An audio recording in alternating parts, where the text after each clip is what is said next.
C'est votre humble serviteur, le pasteur Joshua. Continuons cette série d'enseignements sur la pierre des fêtes. Cet enseignement tellement profond, tellement profond, tellement profond.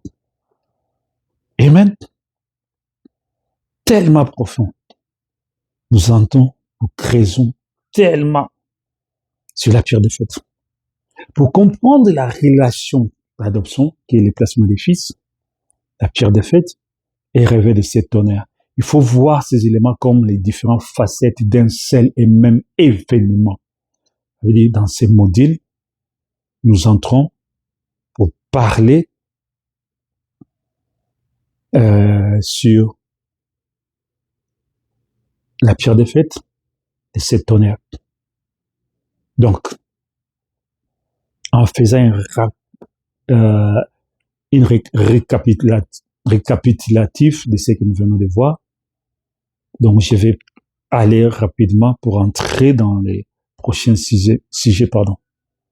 Le ministère de la pierre de fête pour l'épouse représente l'enseignement, l'étape finale, l'étape suprême de l'Église sur la terre.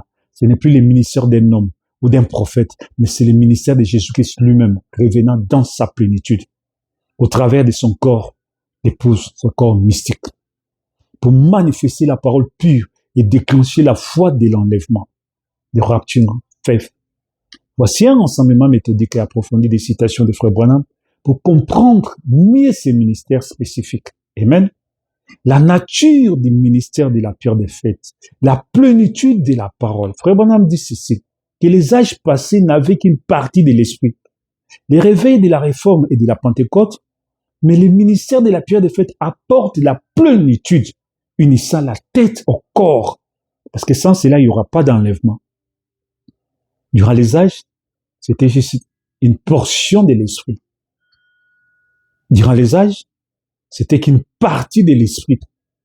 Mais maintenant, qui est les prémices du Saint-Esprit, comme l'apôtre Paul l'a dit, maintenant c'est la plénitude qui est descendue en Arizona le 28 février 1963. Le ministère de la fin des temps, qu'est-ce que c'est? C'est la pierre des fêtes qui descend. Et lorsque cette pierre des fêtes s'unit à l'Église, la puissance de la résurrection sera là. Ce sera le ministère de Jésus qui se manifestait à nouveau au milieu de son peuple. La demeure future de l'épouse céleste et de l'épouse terrestre. Maintenant, observez aujourd'hui, l'Église s'élève vers la pierre des fêtes. Qu'est-ce que c'est? Le ministère de l'Église doit être si semblable au ministère de Jésus-Christ que lorsque Jésus-Christ reviendra, la pierre des fêtes et les restes du corps s'emboîteront parfaitement que les joints ne se verront pas. Il sera tellement uni, tellement identifié, tellement unis au point que les joints ne se verront pas. C'est-à-dire, on verra Jésus-Christ se manifeste. La personne de Jésus-Christ lui-même. Les gens diront, ça, c'est Jésus-Christ lui-même. La pierre de fête, c'est le Saint-Esprit sans mesure venant couronner l'épouse parole. Chef-d'œuvre. Le but du ministère, donner la foi de l'enlèvement. En anglais, rapturing faith. Le rôle premier de ce ministère pour l'épouse est de lui communiquer la révélation nécessaire pour que son corps soit transformé. C'est ici que Frère Branham associe le ministère de 7 tonnerres à la pierre de fête. Les 7 tonnerres mystérieux qui ont grondé là-bas dans les cieux, qu'est-ce que c'était? C'était Dieu lui-même qui révélait les secrets de la pierre de fête. C'est ce qui va arriver. Ce qui va rassembler l'épouse. Le réveil de la fin. Le réveil de la pierre de fête qui vient donner à l'épouse pour changer ses corps, monter dans la gloire. Frère Branham parle sur l'ouverture des sceaux. C'est cette qui a donné la foi. Pour produire la foi de l'enlèvement. La base, la parole que nous recevons, nous devons manger cette parole et manifester Christ. Comme on dit à Jean, prends le livre, mange, pas prophétiser. Le ministère de la pierre des fêtes vient secouer l'épouse, lui donnant un réveil que le monde n'a jamais vu. Un réveil de la parole pure pour lui donner la foi de l'enlèvement, l'emboîtement et la perfection de l'épouse. Vraiment, insiste sur le fait que l'épouse doit être taillée d'une manière si précieuse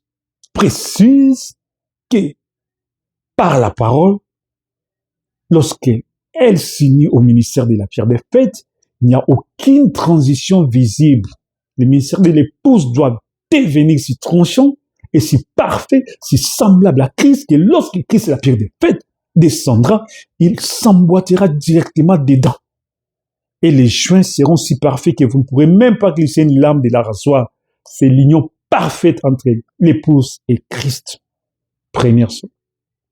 C'est de cette façon-là que l'épouse est taillée en ces derniers jours par la parole pour s'ajuster avec la pierre des fêtes qui vient du Seigneur Jésus-Christ dans sa plénitude, la fête des trompettes.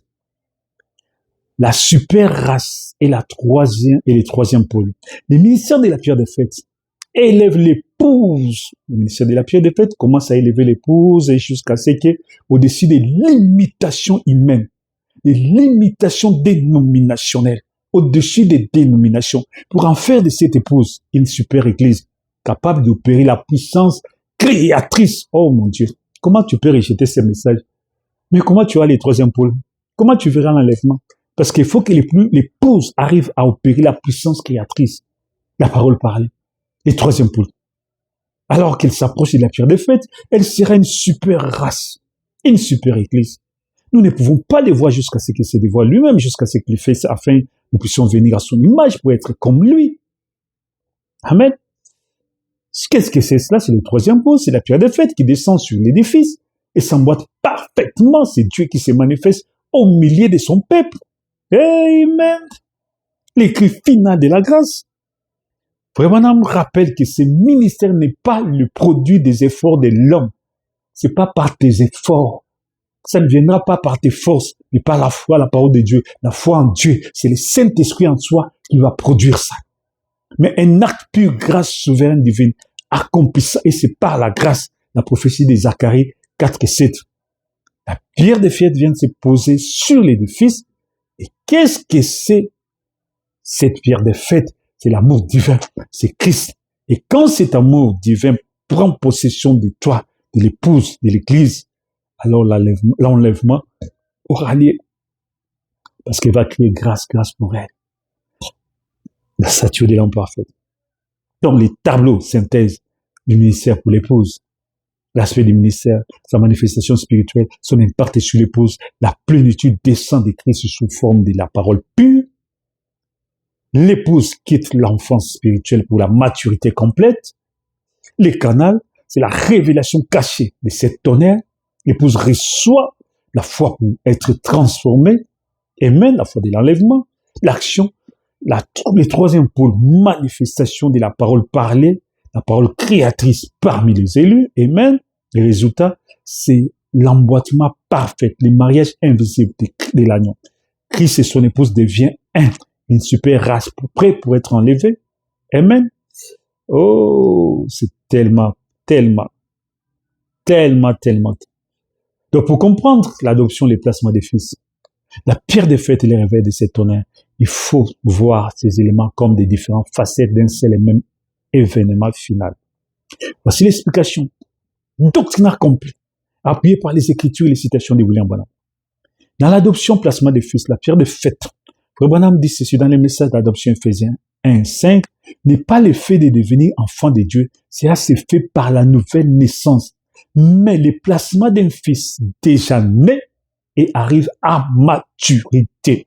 Frère Branham s'inspire de la coutume romaine où un père, après avoir vu son fils grandir et faire ses épreuves, le place publiquement devant des témoins, les revêtant d'une robe spéciale et lui donnant la pleine autorité sur ses biens.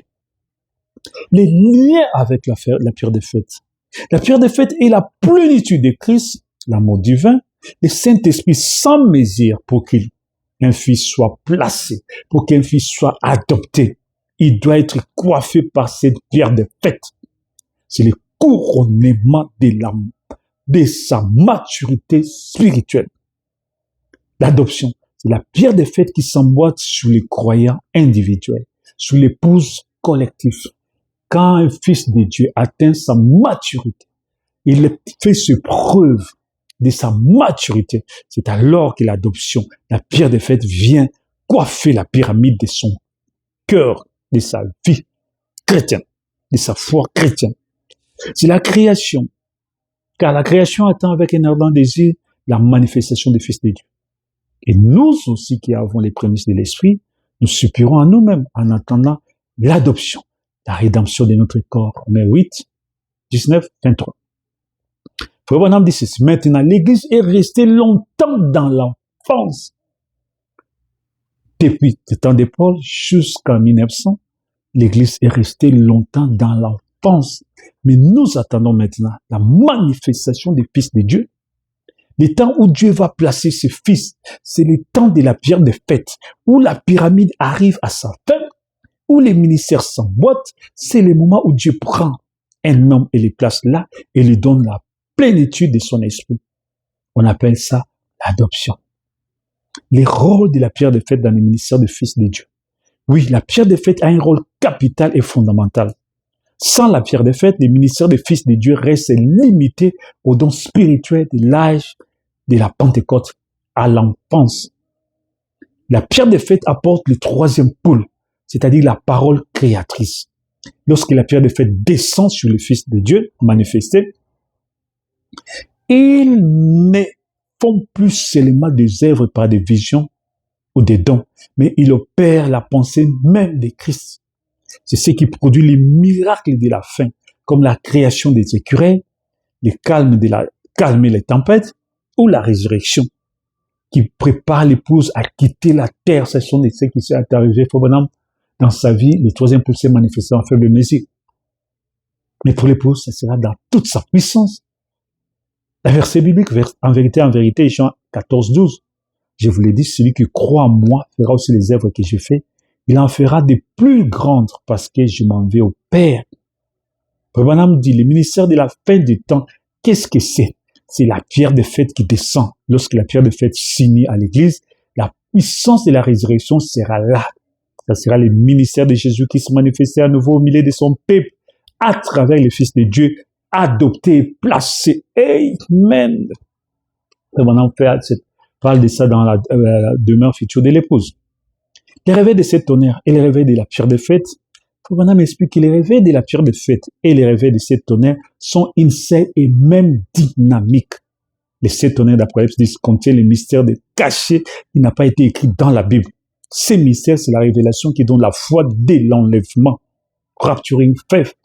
Cette foi ne vient pas d'une dénomination, elle vient de la pierre de fête qui descend sous la forme de cette révélation de tonnerre pour réveiller l'épouse endormie. Les réveils de la pierre de fête, c'est donc l'épouse reçoit la révélation de cette tonnerre, ce qui amène l'esprit à vivifier son corps pour l'enlèvement. Amen. Le verset biblique qui soutient cette déclaration. Quand les sept tonnerres eurent fait entendre leur voix, j'allais écrire. J'entendis du ciel une voix qui disait, c'est ce qu'on dit les sept tonnerres, ne l'écris pas. Mais qu'au jour de la foi de sept tonnerres, quand il sonnerait de la trompette, le mystère de Dieu serait accompli. Amen. Le bonhomme dit, c'est sept tonnerres mystérieux qui ont grondé là-bas dans les cieux. Qu'est-ce que c'était? C'était Dieu lui-même qui révélait les secrets de la pierre de fête.